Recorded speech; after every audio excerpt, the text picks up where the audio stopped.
Sa mundong ito, nakabalot ang iba't ibang klase ng diskriminasyon. Meron diskriminasyon sa iyong kasarian, estado sa buhay, sakit, kapansanan, kulay ng iyong balat, o lahi, at marami pang iba. Ngunit, bakit ang ating mundo ay nababalot ng ganitong mga tao, pero lahat naman tayo ay ginagawa ng Diyos na pantay-pantay? Ano kaya ang mangyayari sa mga taong kung sila naman ang huhusgahan ng mga taong hinuhusgahan nila ngayon? Files niya, nakalagay sa sex, male. Oh my God. Speaking of, Lucas cross-dressing, lalaki pero naka-blouse. Hindi ka ba sinita ng guard? You're obviously cross-dressing and breaking the school's dress policy. Wala naman akong ginagawa sa inyo, ah.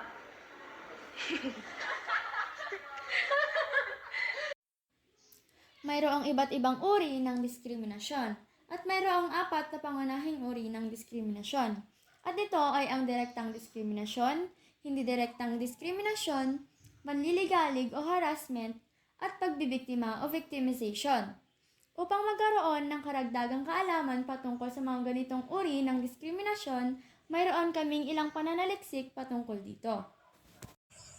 Ang direktang diskriminasyon ay tumutukoy sa isang sitwasyon kung saan ang isang individual o grupo ay tinuturing ng mas mababa o hindi patas kumpara sa iba batay sa tiyak na mga katangian o pagkakakilanlan.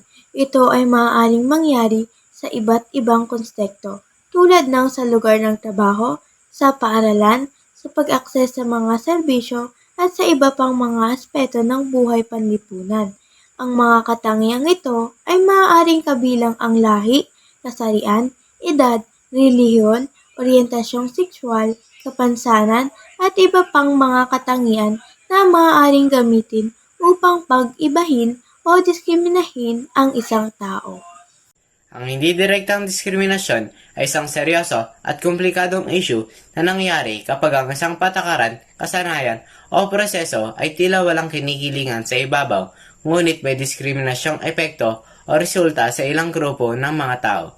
Ito ay nangyari kapag ang mga patakaran o kasanayan ay nagpapatupad ng parehong mga kondisyon para sa lahat. Subalit, ang mga kondisyon ito ay hindi makatarungan na naglalagay ng isang partikular na grupo sa isang hindi ka nais-nais na posisyon kumpara sa iba.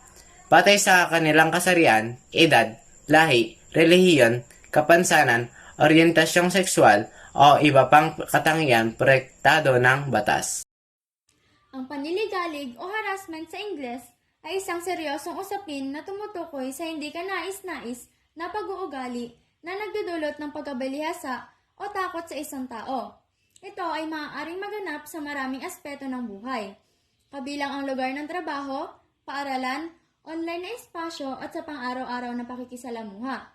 Ang panliligalig ay maaaring isagawa sa iba't ibang paraan tulad ng verbal, physical, sexual o sa pamamagitan ng cyberbullying. Ang pag-uugaling ito ay hindi lamang nakakaapekto sa kagalingan at pagpapahalaga sa sarili ng isang tao. Ngunit maaari din itong magkaroon ng pangmatagalang epekto sa kanilang mental at emosyonal na kalusugan. Ang pagbibiktima ay isang termino na ginagawa upang ilarawan ang proseso o sitwasyon kung saan isang individual o grupo ay nagiging target ng hindi patas o masamang pagtrato. Maaari itong mangyari sa iba't ibang konsepto, kasama na ang pisikal, psikolohikal o emosyonal na pang-aabuso.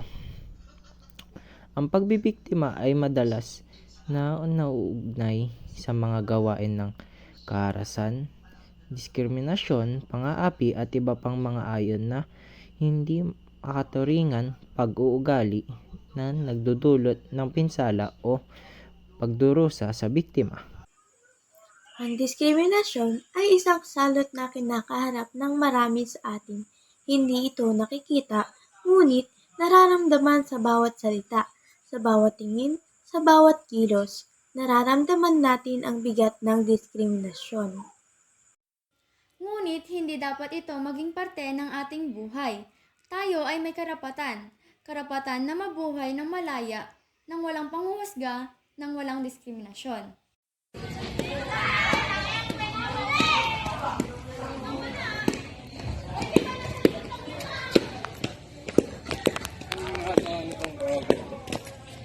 Ay, bangulaw.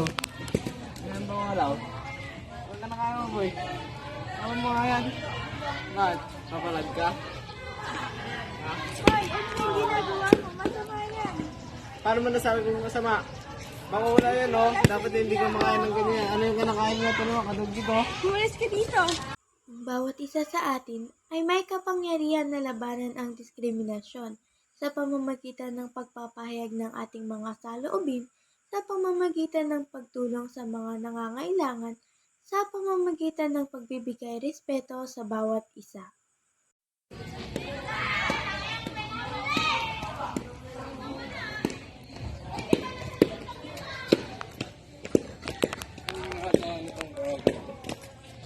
Ay, bangulaw.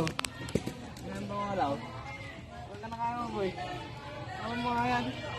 Bakit? Papalag ka? Ha? Hoy, ano yung ginagawa mo? Masama yan. Paano mo nasabi kung masama? Bangulaw yan, no? Dapat hindi ka makain ng ganyan. Ano yung kinakain mo? Ano, kadugdi ko? Umalis ka dito.